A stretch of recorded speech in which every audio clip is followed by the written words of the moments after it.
Well, ladies and gentlemen, welcome into the end of week 5. The Baltimore Ravens and the Indianapolis Colts are rounding out the week. And we are excited to be here at 410 Sports Talk. James Haskell, along with my co-host Glenn Martin, to do a little pregame in here with you guys. We know that there's the national pregame, the ESPN pregame, but look, no one gives you the real stuff like 410 Sports Talk. So we're glad you guys tuned in with us tonight. We're excited to talk about it. Glenn, obviously we did our breakdown and things like that. Tonight I want to do a couple things. One, I want to see if anything's changed in your mind since we did our preview show. Are you feeling better about anything? Are you feeling worse about anything? And then I want to do any final predictions. And I have a couple. Look, the Colts and the Ravens have a lot of history, right? The Mayflower, all that stuff. So we're going to dive back into 410 Sports Talk history a little bit and give you guys some excitement tonight. So, Glenn, let me start off there. Excited about the game. Based on our preview, I kind of know how you feel. Has anything changed since our preview show? Are you feeling more confident, less confident? What's going through your brain as of late, as of today? Yeah, so I mean, the first thing, I don't know if you want to get there yet, but when the actives and inactives list came out, it certainly changed some things a little bit. I don't know if do you want me to just go into who is and who isn't? Yeah, I think that'd be a good idea. All right, so for the inactives tonight, as far as guys that are on the 53, they won't be playing. Ronnie Stanley should come as no surprise. He's still inactive, dealing with the ankle. Geno Stone inactive again with the thigh, and this is where it gets a little interesting. So Josh Bynes is inactive, which I guess I shouldn't be that surprised but I'm a little surprised in the sense that the Colts need to run the ball to win this game. They have to run the ball. And the fact that Josh Bynes is inactive tells me that at least there's some confidence with the linebacker crew that's out there right now with Patrick Queen, Malik Harrison, and Chris Board, in that they know that the Colts need to run the ball. They know they got a bell cow, and they feel good enough about those linebackers that they didn't feel they needed the veteran presence of Josh Bynes. So that kind of makes me feel a little good because that's been a bit of a shaky group this year. The linebackers have caught a lot of criticism, Patrick Queen being the main one who's caught a lot of criticism with his his tackling being called into question, his physicality. His pass coverage. Yeah, so the fact that they didn't decide to not have Josh Bynes up, a little surprising, but Deshaun Elliott also inactive as he still comes back from the deep thigh contusion that he had. So that's a little bit of a surprise, don't you think? Yeah. Yeah, because he returned to practice, so most people assumed he would be playing.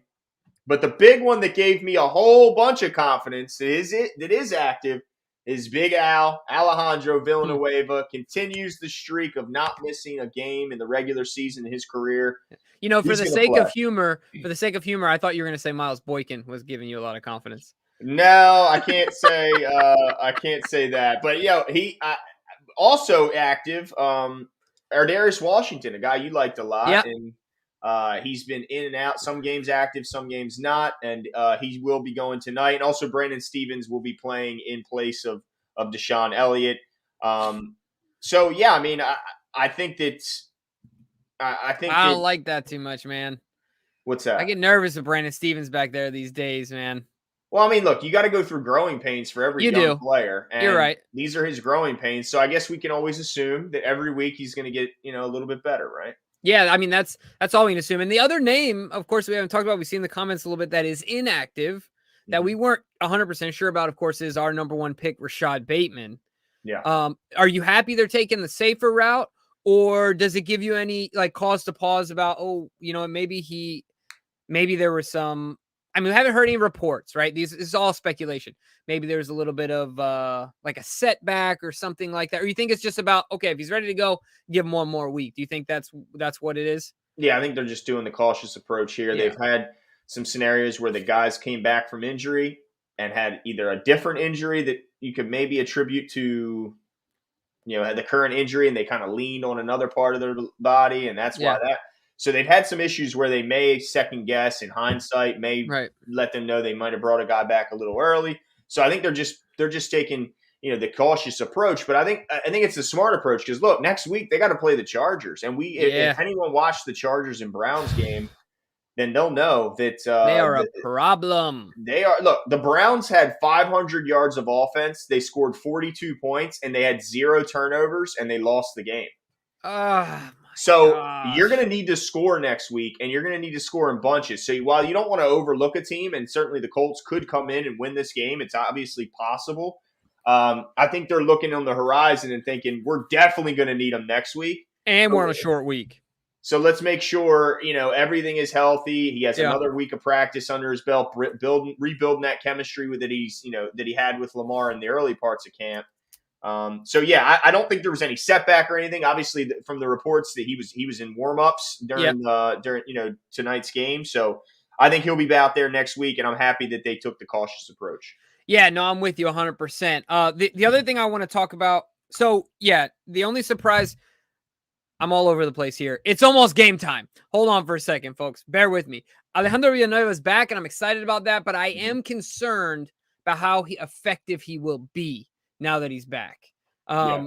He's already had some up and down moments throughout the season. My concern is that, we don't want a lesser version of a guy who's already, at the tail end of his career. So that does still concern me for tonight's game, and even moving forward, depending on, Ronnie, and then also the severity of the injury. Does that come to mind for you as well?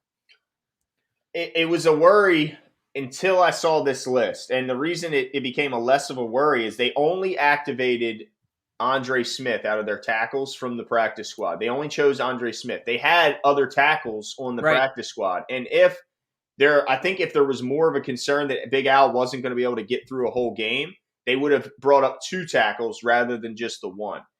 Because right now it's just Andre Smith backing up the Patrick McCarry and Big Al. So that made me a little bit more confident, because I think if they were worried he wouldn't make it through, then they would have had 2 tackles activated tonight, and they only chose to do the 1. So maybe I'm just being optimistic, but that tells me that they're confident he's going to be out there.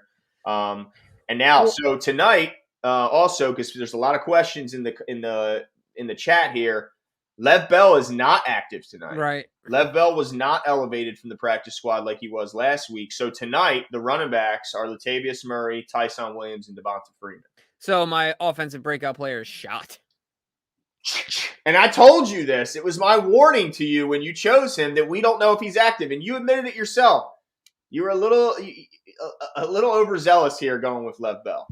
Yeah, that word seems to be synonymous with me as a person.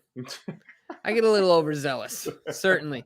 So, no, absolutely. But I want to also quickly talk about the reports, and this might have something to do with this. I don't know if you saw the Shefty report people have been inquiring about our backfield. How shocking is that?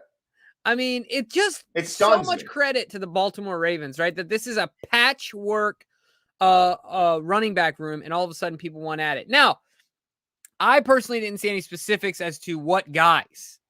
Did you see any specifics as to what guys? And do you have any hunches? Like, for example, I would think I don't think we're not giving up Latavius Murray, so I don't even know why teams would ask. Right. So it might be Tyson. Yeah. But something in and I don't think it's Le'Veon. I don't think he's I don't think he's a hot commodity. So I guess to me, the most likely scenario is that it's Tyson. I tend to agree with you. I mean, those other guys were all available. I mean, outside of Latavius Murray, which I agree with you. I don't think they're giving him up because, I mean, first of all, how has there ever been a position group in the history of the league that lost its number 1, number 2, and number 3, and there's other teams still calling about the remaining guys? It's insane. I mean, that is absolutely incredible. But no, I agree with you. I don't think they're calling for anyone else other than Tyson Williams. Maybe Le'Veon Bell. But what has Le'Veon Bell shown? Right. Anyway? Why? Exactly. Other than he can maybe be a team player and not rock the boat if he's and he can be in there on third down, right? Because we know he can pass block, he'll lay the wood, and he can catch the ball. But he hasn't shown that he can catch the ball. So even though we know he can, but I'm saying he hasn't shown anything to where. But he can pass block. You know what I mean? He has shown that. But it's just like, what else? I just don't know what they would have seen over the last 2 weeks. But you're right. It has to be Tyson. That they wouldn't have known. Yeah, exactly. So he's got the most Tyson, tape. And they could look at look, they made him a healthy scratch last week. Maybe they don't want to offload him. Maybe they don't want that guy anymore. but shocking nonetheless. I'd still be surprised to see the Ravens make a move there. Yeah. With the uncertainty of the other guys, it doesn't even seem like they know who they want active each Right. week. It's weird. So It's weird to me. that's an odd report. I'd love to know the validity of it. Yeah. So Tone the Virgo, Chargers are playing more like the Chiefs than the Chiefs are. Yeah, I saw another tweet today that said, Jeremy Fowler said the league has figured out Lamar Jackson, and we're seeing how that's going. Maybe they figured out Patrick Mahomes. You know what? We need to do a show about this, Jimbo. I was thinking about it, and I'm gonna talk behind the scenes right in front of the camera here. We need to be the first on the bandwagon. All those ridiculous narratives that we create about Lamar Jackson, let's start creating them about other players and other teams. Yeah, I like Let's it. say Pat Mahomes has been figured out. Him and Tyreek Hill are flash in the pan that is now over. They've now been figured out, and the copycat league that's going around will ultimately prove that he was overrated from the start, and he'll be run out of the league in a couple of years. I mean, let's just get crazy. Let's get crazy. Right. That's how they talk about Lamar. So let's just get crazy and talk about the other quarterbacks. I like it. Let's do it. Let's get into it. Yeah. So stay tuned for that, ladies and gentlemen. That's a great one. But really quickly, I also want to talk about any bold predictions tonight, Glenn. We talked about, we've done our breakout players. We have that kind of laid out and things like that. But are you feeling anything that you omitted from the preseason game? Yeah, well, gut feeling. Well, I think what I originally picked my defensive player of the game and breakout player to be Odafe Owe, and it could very well still be him. But I forgot how this team, and it showed in that Broncos game, this team, its coaches, and everyone else, when they see it's an important moment or an important milestone for as a player or as a unit. Are you coming to my side? So Justin Houston will be but will definitely, I think you're going to win this one because they're going to look at this and be like, you're getting this sack and a half tonight. I don't care what Wink Martindale is going to put him in every stunt, every twist, every odd man blitz. We are coming after him, and they're going to dial it up for Justin Houston, no doubt about it. Oh, I love it. I can't wait. And I hope that's the case. So I'm glad you come over to my side of the table here, and I appreciate it. But Odafe Owe still could get his, so let's not get crazy. He still could, certainly. The other thing I wanted to do here in this pregame, in the sake of pumping you guys up, look, Henry got his inaugural Ravens outfit, very first one. So I wanted to don it here on the show, ladies and gentlemen. And bam! There he is. Right from the grandparents. And in fact, he does not have them on at the time, but he has matching footies to go with it. My man. He might be the cutest Ravens fan on the face of the planet. I mean, there you go. Goodness. And look, the chat's asking, and so I'll fill them in. That is a Haskell jersey that the Rascals are wearing. Yes. My favorite number is 1. My number one, my number was 1 growing up. Yep. As I played sports, is my favorite number. So, yeah, a buddy of mine got a jersey that it says Haskell on the back. I don't have a swivel chair like Glenn, or else I would show you. But yeah, it says Haskell on the back. So yes. But the other thing I want to do here for the sake of history, Glenn, is what's that? Oh, the chat got me going a little bit. You're coming up Henry's product. Henry, we know you got some product in that hair. No. And that beanie was covering up. We know you got some Paul Mitchell in that hair. Come on now.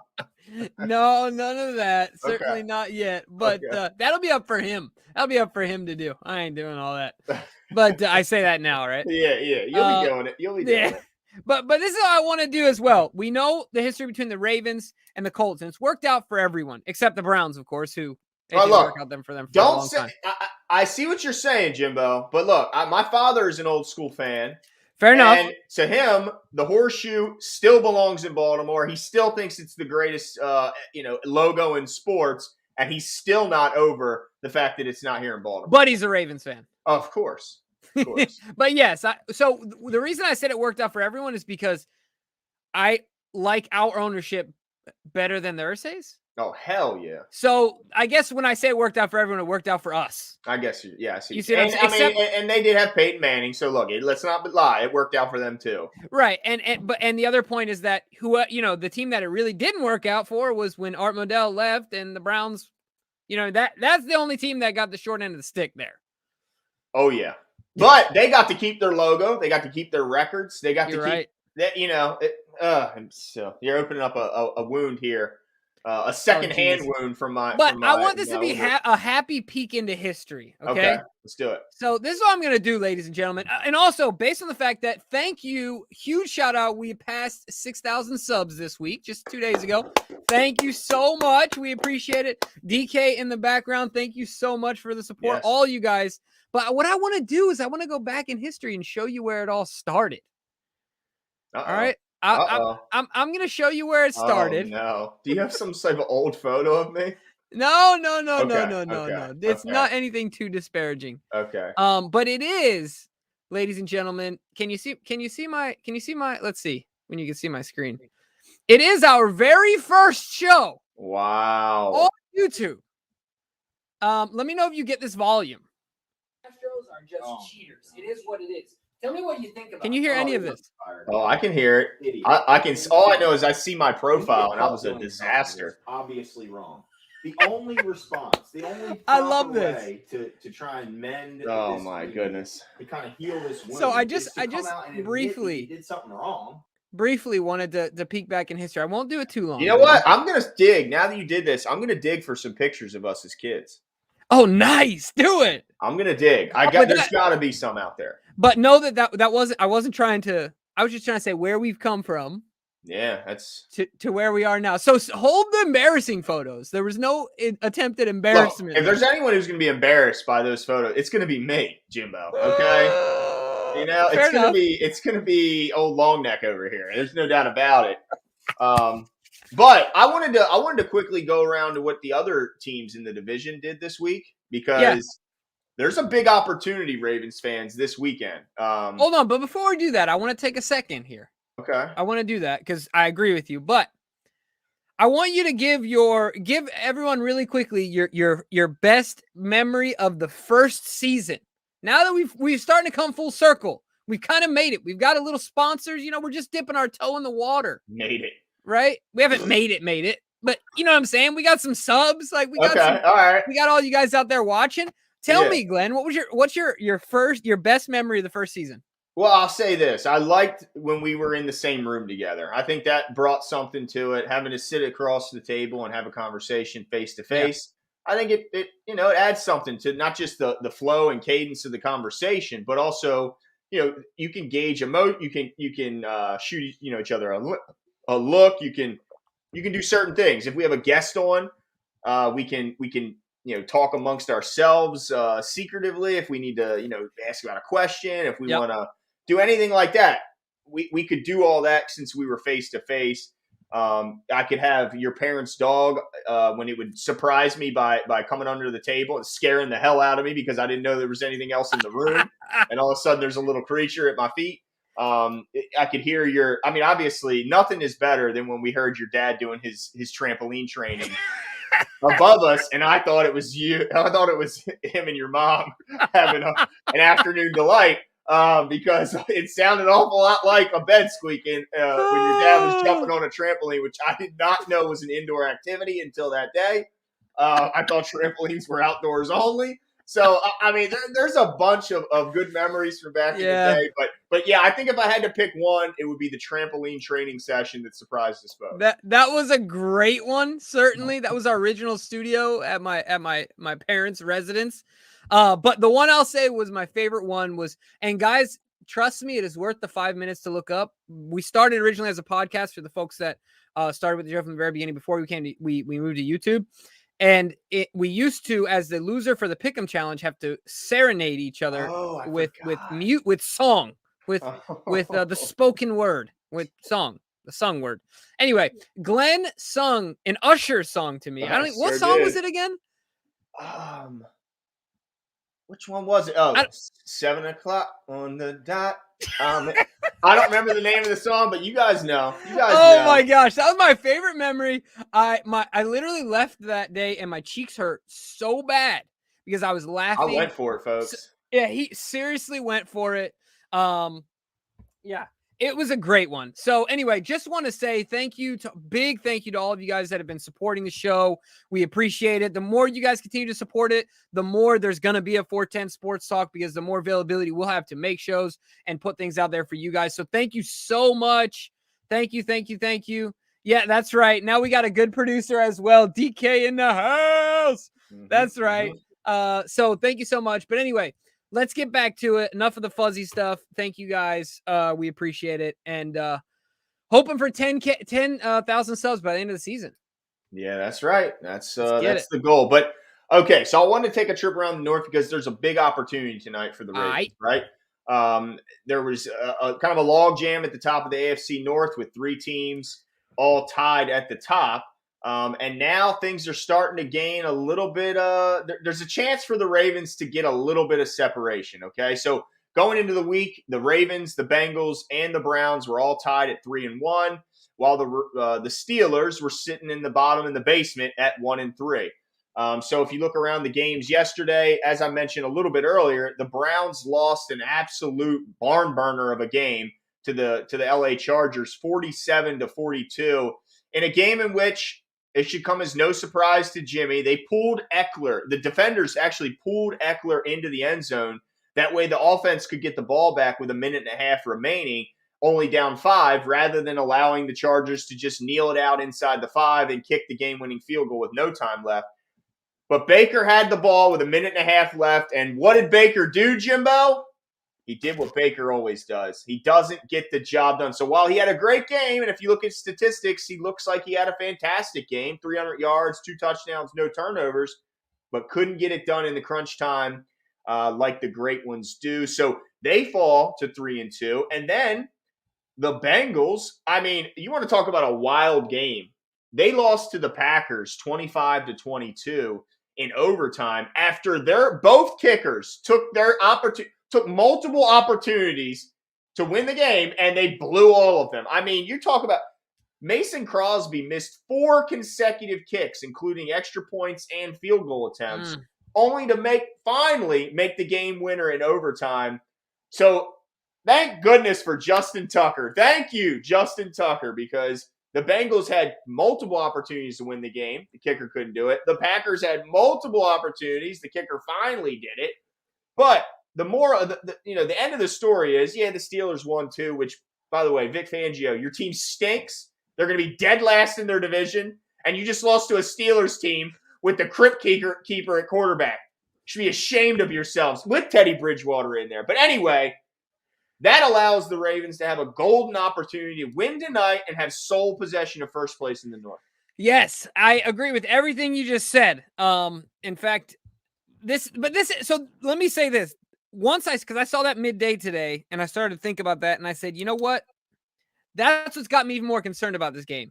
Because usually things don't go that way for the Ravens. Usually we're biting our fingernails week 17, now week 18, right? We're usually not like a solidified, outside the 14-2 season, but generally speaking, it always comes down to the wire for the Baltimore Ravens, right? And maybe every franchise feels this way, but certainly I feel like this as a Ravens fan.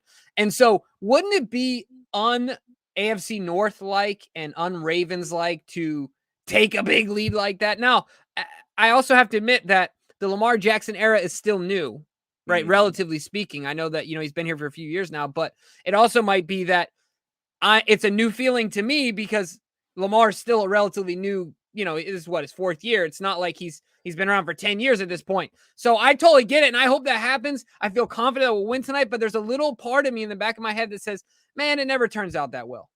It never turns out that well. We got to fight tooth and nail all the way to the end. Somehow the NFL is going to make sure that Steelers-Ravens game, as the last game, most likely Ben Roethlisberger will play in M&T Bank Stadium, will mean something. That it won't, that won't be for naught. Yeah. So that's got me a little concerned about tonight. Just like the gut feeling that I don't know. I mean, look, I got news for you, Jimbo. If they don't win tonight, that would be bad news because it's a bad football team. The Colts are just not good. And they're beat up. They're not good and they're beat up. And the Ravens have a monster schedule towards the end of the season. So they have a 4-game stretch every here. win we can. You got to. And even next week, look, they're playing a Chargers team that's as hot as anyone. Justin Herbert just put up like 400 and some yards with 4 touchdowns, and he had a rushing touchdown. So if there's you need to make hay on it. If you're favored and you're supposed to beat a team, which the Ravens are tonight, you got to win the ones you're supposed to because they got some monsters ahead of them. Yeah. So I guess we should also talk about this, kind of changing gears here, but I'm glad that Tone the Virgo brought it up, Nada being inducted into the Ring of Honor here. Well deserved, right? Haloti Nada, I think, helped prolong the career of the greatest linebacker of all time in Ray Lewis. So, I have some moments in my mind when I think of Haloti Nada, but I'll tell you one that is outside the football field that I will never forget.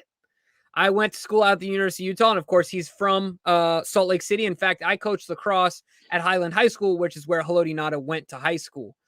Pretty awesome stuff. I tried to get all the Polynesian kids that were playing rugby like Haloti to play lacrosse, and they weren't interested, but I tried. And so anyway, I was at the airport dropping off my wife. She was flying to California to see her parents. And all of a sudden it was, I think, an Audi SUV pulls up just a little bit in front of us. And then it drops somebody off on the left side of me. And they start walking across the crosswalk. And I'm like, okay, that is a huge human. And I'm like, that is Haloti Nada. Haloti Nada walking in front of me. And the dude, the biggest backside I ever seen in my life, Glenn, not close. Not close. He could eclipse the moon. I mean, boom, bam! That dude had a badunkadunk like I've never seen. Oh, my goodness. I mean, but it was really cool to see Haloti. I think he was a first-class guy, first-class Raven. Oh, yeah. No-brainer that he goes in the Ring of Honor. Lived up to all the hype coming out of college. I know there was some, like, bad, laziness things and stuff like that, but there was a lot of hype about Haloti coming out. And certainly glad that he's going to the Ring of Honor. I also heard him talking about the fact that, if you'll recall, his parents passed away before he was into the NFL. And he said having his dad's name up on the Ravens Stadium, in perpetuity, essentially, is a really big moment for him and his brothers and sisters. Awesome guy. Hopefully he's enjoying retirement out there fishing. I know he loves to do that with his kids. But yeah, man, how you feel about Haloti going into the Ring of Honor? Yeah, I mean, you talk about your Mount Rushmore, and if you're talking just defense, he's the fourth guy, right? He's behind Ed, Ray, Suggs, and then you got Haloti. He's right there. I mean, I don't know if you could pick a guy and put him above him. He spent 9 years here in Baltimore. He was a Pro Bowler in 5 of those years, and he was a 2-time All-Pro in between there as well. So, and what was amazing about him was he was so consistent and so reliable. A guy his size with his athleticism, in those 9 years he spent here, he played at least 14 of those games. His final year, he only played, well, I should say this. His final year, he only played in 12. He was a 30-year-old guy at that point. But before that, he played in at least 14 games. And the vast majority of his seasons, he played in all 16 here. So the guy was always able to be counted on. He was always reliable. And you're right. He had this, I don't know where it came from. He had a bit of the only knock on him coming out was that he could take plays off. He wasn't always his motor wasn't always good. Well, it certainly didn't show here once he got to Baltimore. The guy was an absolute monster. You talk about the pressure he would put on players from the inside. And you mentioned it. Kept Ray Lewis absolutely sparkling clean. This guy could eat a double team, and not just eat a double team, but beat a double team and get to the quarterback or disrupt the backfield and have a tackle for loss on the running back. And, of course, the moment I'll never forget is when he turned Big Ben's nose sideways in the middle of that game. I was overjoyed. He got that hand right in the face, Mac. Dang, slapped him right in his mouth, crooked his nose. I mean, the guy obviously had the hit on, was it RG3? RG3. I mean, pretty much changed the fate of his career. There's no doubt about it. And so this guy made a ton of big-time plays. So happy he was able to win a Super Bowl here in Baltimore while he was still a Pro Bowl-level talent. He had – 3 straight years where he had at least 5 sacks, which if you're doing that from the interior, it's insane. Brandon Williams has never come close to that. I mean, Brandon Williams is a great football player. Career. Right. So, I mean, it's a big deal. And he had monster seasons from a tackle standpoint. I mean, when you have 65 tackles as a D tackle, I mean, that is just not easy to do. So, yeah, shout out to Haloti, much deserved. Yeah. And yeah, I'll be interested to see. Not the biggest talker, so I'm not sure we're going to get a huge, grandiose speech if he Right. ever does get into the Hall of Fame, which I think he's got a resume that is worthy of it. Might have to wait a little bit. But yeah, certainly, like you said, one of the nicest guys you'll ever meet in sports. Yeah, the last thing I want to say about Haloti here is when if any of you guys have any relationships with or any knowledge of like the Polynesian culture in general, huge athletic people. I mean, just athletically gifted, massive people but so what I'm trying to say is that when a guy like Haloti Ngata stands out amongst a group of people that are that big and that athletic, dude is an athlete. I mean, the way that RG3 thought he was just going to sidestep him like it was nothing, he's like, nah, not happening. I mean, it's just also at the same time really cool to go back to kind of, you know, coaching at Highland High School. I would talk to people about Haloti and things like that. No surprise at all. I mean, they had no surprise. They loved Haloti Ngata, but just a freak athlete. I mean, if people, I hope if they remember anything about him and respect anything about his game, is the combination of size and speed and strength and hand coordination. All of it is just rare in any sport. So rare, right? Like he could have been the best sumo wrestler of all time. He could have been the best, so many things, right? In today's NFL, who knows what his numbers would have been? It would have been, right. I mean, just think about it. You talked about the athleticism, the hand-eye. You're so right. He's a D tackle, Jimbo, that has 40 pass defenses in his career. That's crazy. He has in his rookie year, he had an interception that he took 60 yards.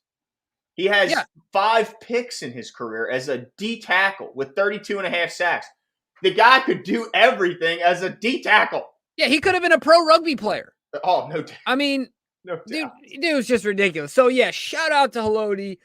Big love. Hopefully that hopefully after this he goes back to Salt Lake and him and his family go to Chuckarama, the old buffet out there and share a good family meal. But yeah, man. So anyway, shout out to Haloti. We got 15 minutes here, Glenn. What else we getting into as far as this pregame goes? How excited are you that we are lucky enough to have this is our third primetime game in 5 weeks and second Monday night game in 5 weeks. How awesome is that? Yeah, I mean, it just shows the draw that is Lamar Jackson, right? I think, can we owe all of this to that man? Like every single thing. I mean, there's really wasn't there a year we had no primetime games with Joe or just one?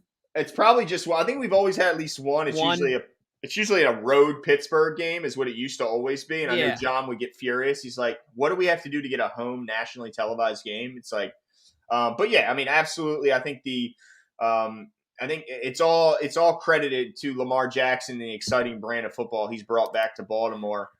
So yeah, absolutely shout out to him. But as far as any other, I gotta ask. We touched on it so briefly, but I have to ask: what type of role are we going to be seeing? As far as I know, Miles Boykin is active, right? Yeah. What are you expecting to see from Miles Boykin tonight? What am I expecting to see from Miles Boykin tonight? I'm expecting to see the best blocking tight end in the NFL. I mean, hold on. You mean blocking receiver? I mean, excuse me. Yeah. Blocking receiver. Sorry. Blocking receiver. He might be a good blocking tight end as well. He's probably already better blocker than Kelsey. But nonetheless, yes, best blocking receiver in the NFL. I'm not expecting him to make a splash in the pass game. However, me saying that, he's the guy that's kind of this dark horse wild card where he come out there. They're not expecting anything from 80. And he's still got the straight line speed, hit him on a go route. And he goes and gets it. I don't know. But what I'm saying is most likely he will have one catch for 9 yards and 5 pancakes on small corners. You know what I mean? Like that's what I'm expecting from Miles Boykin. Are you expecting anything different? Like to see a new guy? I think what we might see is an opportunity for him to look. There's no doubt that if I'm a defender, I'm paying attention to a couple of guys. It's Hollywood, Sammy Watkins, and Marquise Andrews. Yeah, Mark Andrews. Marquise Andrews. It's Mark Andrews. So there's no doubt he's going to have an opportunity to take advantage of probably a third or fourth string corner, and he's going to probably have, that corner's probably not going to have a lot of help because that help is going to be looking in the direction of Brown, Mark Andrews, and of course Sammy Watkins. So I think he's going to have an opportunity. Now, whether Lamar has enough trust in him to throw it his way, and whether the coaches have that same amount of trust and draw up a play in which he is the number 1, number 2, or even number 3 option, that it kind of remains to be seen. But I think he's got an opportunity. My other question is, does him being active impact what we see from Prochet or Duvernay on the offensive side of the ball? That's a good one. Look at the timing on DK. Look at that. It was almost like we planned that. Well, we didn't. We did not. So yeah, I think DK kind of encapsulated your question with a good question there. I don't think that he has an impact on Duvernay, but if he has an impact on anyone, it would be Prochet. And I'm gonna say no for the time being. I'm going to say no. I mean, I picked under for Prochet for 35 yards. And by the way, if you guys haven't submitted your answers for the over-under competition, go to our preview episode and just comment, check out the over-under and put your comment. We've gotten a lot of them for this one. The winner gets a t-shirt, so make sure you do it. And we'll send you one in the mail like Troy got. He has his on the way. But anyway, my point is that, no, I don't see it for this game except for James Prochet. But Duvernay, I feel like they'll still do the same stuff. And he'll continue to integrate himself more into the offense. But I don't see it much for Prochet. I think Prochet has already proved that he's a better option in catching the ball than Miles Boykin. They're so different though, right? Like,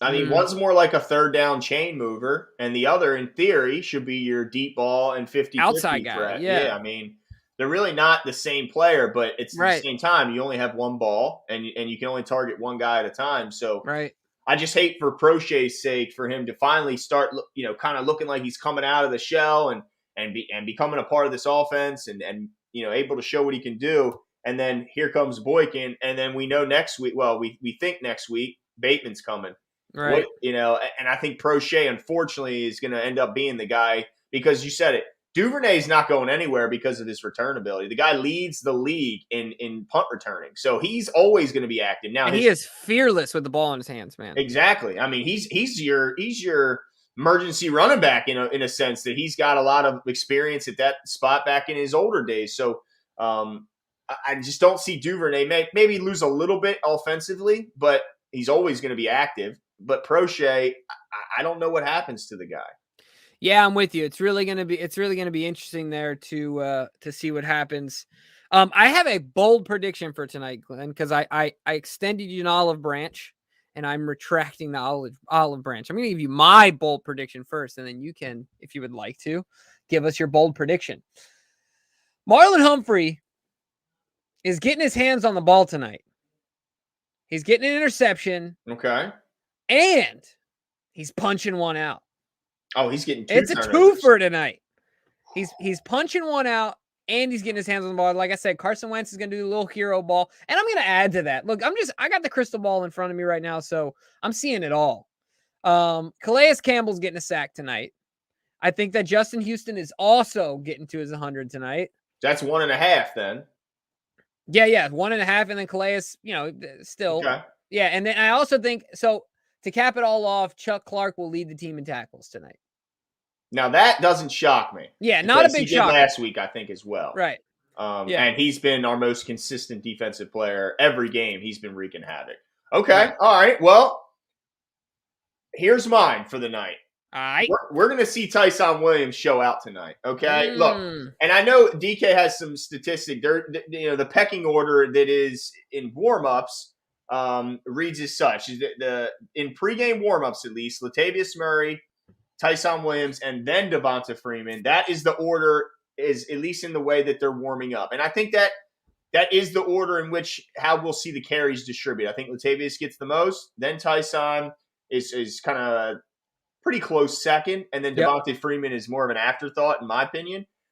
But I think Tyson gets some goal line carries, and I think Tyson gets some short yardage tutties tonight. So my goal, you said shocking. Now I think Latavius is the more obvious choice here. Sure. But I think Tyson Williams, look, Harbaugh got asked a lot of questions. What's wrong with Tyson? Why don't you like him? So I think what he's going to do is to build the young man back up by giving him some short yardage opportunities, and also keep the media off his back, keep them at bay, and also kind of show him, look, I told you guys it wasn't nothing he did wrong. I told you it was just we're trying to figure this thing out and try and figure out who gets what. So I told you guys just to be a little patient. And now he's going to go on the podium and say, look, next week it could be Lev Bell gets these two tutties. It could be, Lev Bell gets the opportunities. But really, we know that this is Latavius Murray's show, and then the other guys are more of the interchangeable. But tonight, Tyson Williams has an opportunity to show what he's got, and I think he balls out tonight. I like it. I like it a lot. I will dispute that. I think there's no chance that he gets short yardage stuff or goal line stuff. But it is a bold prediction nonetheless. We've all been wrong so before. I like it. Yep, definitely. Trust me, I've been on the wrong end more times than I've been right. So that's why when I'm right, I gloat because it doesn't happen very often. So yeah, no, that and Darren, I'm sorry, but Darren, I agree. I think that Bell is a better player than Freeman, but I think Freeman brings a little more speed to the position, like the and explosion, right? Yeah, Bell just doesn't bring that, and I think that's why Freeman. But I agree. I don't love what I've seen from Freeman, but I think in straight line speed, he's still our fastest back. Yeah, certainly. Yeah, no, that's gonna be really interesting to see how the distribution of the running backs go. And let me add to that. Do you think that Lamar Jackson will lead the team in carries tonight? No, I don't. He could lead the team in yards because he always could because of the opportunity for him to break one loose. But I don't think he leads the team in carries. I think they're trying to keep him healthy and they're moving, to a different direction offensively. Yeah. And so I think didn't I say that in our pregame, but you brought it up. I think Lamar breaks a big one, like a 40+ to the end zone. Okay. This game as well. That's my only offensive bold prediction, if you will. But yeah, I think that this game is going to be exciting. I'm a little bit nervous about my score. I think I took 38 to. You took 14. a butt whooping, beat down. I'm a little nervous about my score right now, but I'm gonna ride with it. I think that we get the job done, and I think it's in efficient fashion. Okay. So yeah, man. I'm excited for it. And any other news or notes before we go into this game? Things to watch out for. Obviously, look out for Alejandro on the left side. We'll see how he does at left tackle. Joseph, we appreciate the love. Yes, thank you. And the shout out there. Anything else to look out for? I mean, the only other thing I would say is, watch if Nyheim Hines, as far as I know, Hines is active. Watch him out of the backfield because we saw in that Lions game in the second half, DeAndre Swift killed the Ravens linebacking core out of the backfield. He caught like 6 or 7 balls. And Nyheim Hines, to me, is scarier out of the backfield than DeAndre Swift. Swift's a good player, but Nyheim Hines is just an explosive home run threat waiting to happen. So while Jonathan Taylor is going to get almost all the carries out of the backfield, look for Nyheim Hines to try and take advantage of some linebackers and pass coverage. Yeah, great point. Yeah. Awesome. Well, that's all for the pregame. Guys, go enjoy the game. We'll see you after the game. Make sure to tune in. Like I said, midway through the show, thank you so much for supporting the show. We're looking forward to very much more moving forward from 410 Sports Talk, and hope you guys are as well. We will talk to you guys soon.